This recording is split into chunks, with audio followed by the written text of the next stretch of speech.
Well, springtime is one of the busiest times of year for businesses on South Padre Island, yet spring break is dividing residents. Some welcome the large crowds, while others want regulations to limit noise and even performers. Channel 5's Daisy Martinez was there as people sounded off on the issue today. She's in our Cameron County newsroom. Businesses on the island pulled in $30 million in March of last year. Some say it's not enough, and they're pushing for stricter guidelines on events that draw mass crowds. Other business owners tell us that would kill spring break. South Padre Island is a well-known spring attraction for college students from across the nation and even Mexico. That means large crowds and lots of cash registers ringing up profits. Kimberly Dollar, Executive Director of POWC, or Property Owners Who Care on the island, says she doesn't want spring break to be done away with or for college students to stop visiting. She asked the City Council for stricter regulations on spring break events. Regulations that would ensure that the activities that happen during spring break are civil, they're respectful, they're safe, they're in the best interest of the entire city of South Padre. Other citizens told the City Council they want regulations on the noise levels, the size of crowds, the profanity, even the types of acts hired to perform. Clayton's Beach Bar and Grill owner Clayton Brashear says this request couldn't have come at a worse time.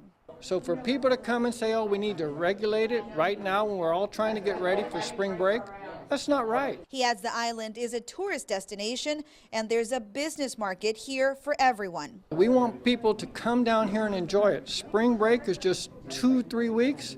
Then summertime comes, we want all the families to come. The winter Texans have been at Clayton drinking dollar beer. The POWC wants a family-style atmosphere all year round. Most island folks indicated with these bright dots they don't want stricter guidelines for spring break events. Mayor Barry Patel says the division in his tourist town is part of the growing pains that go along with becoming a more popular destination. We make ourselves very attractive. We're investing a lot of money in things that infrastructure that is going in South Padre Island. Well, the response to that is more people will come down. More regulations on parking, crowd control, sanitation, and security may be needed to control the crowds. He insists the island isn't trying to push anyone away. South Padre Island has always had a multitude of cultures, and it's like a melting pot here. March is the fourth largest grossing month for the island. Only the summer months bring in more. For this spring break, the City Council won't act. Even so, some business owners say they're sending the wrong message to people who are planning to visit South Padre Island in the coming weeks. The City Council will meet once again with the community on March 29th after spring break. In the Cameron County newsroom, Daisy Martinez, Channel 5 News at 6. Well, taking a look at taxable sales on South Padre Island last March, the biggest percentage coming from restaurants. This is a Channel 5 News Extra. Restaurants raked in 36% of the sales tax. Other industries brought in 14%.